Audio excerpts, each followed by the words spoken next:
Hello বন্ধুরা, আপনাদের সবাইকে সুমিস কিচেনে স্বাগত।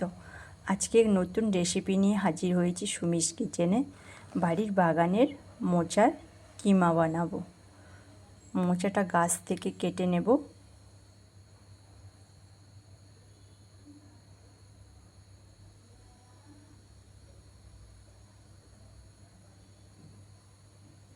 একটু কাটতে সময় লাগছে।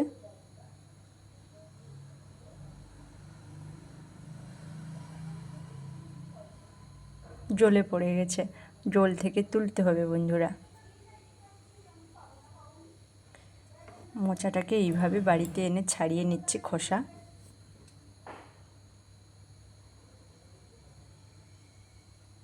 খোসা ছাড়িয়ে এইভাবে কুচি কুচি করে কেটে নেব।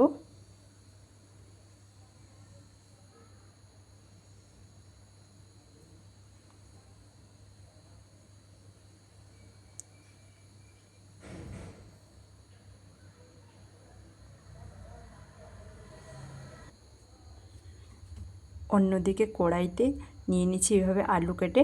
আলু আর মোচা একসঙ্গে সেদ্ধ করে নেব। অন্যদিকে মশলাটাও রেডি করে নিচ্ছি। আদা, রসুন, কাঁচা লঙ্কা বেটে নেব শিলনোড়ে। আপনারা চাইলে গ্রাইন্ডিংও করে নিতে পারেন।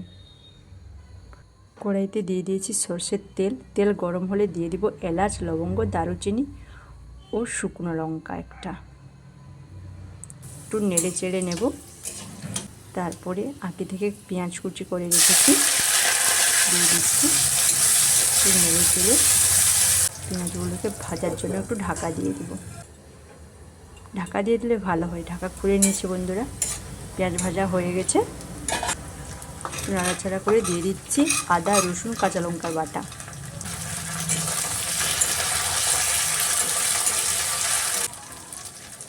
দিয়ে দিচ্ছি স্বাদ মতো নুন।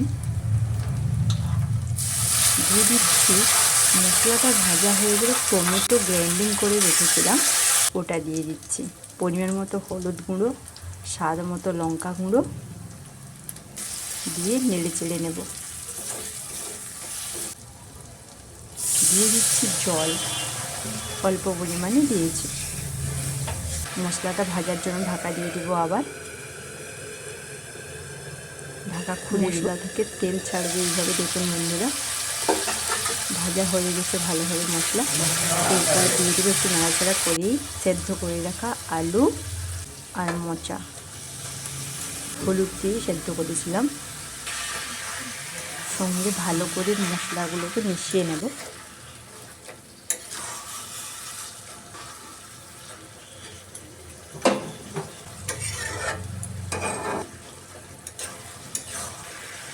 নাড়া হয়ে গেলে দিয়ে দিব অল্প পরিমাণে জল।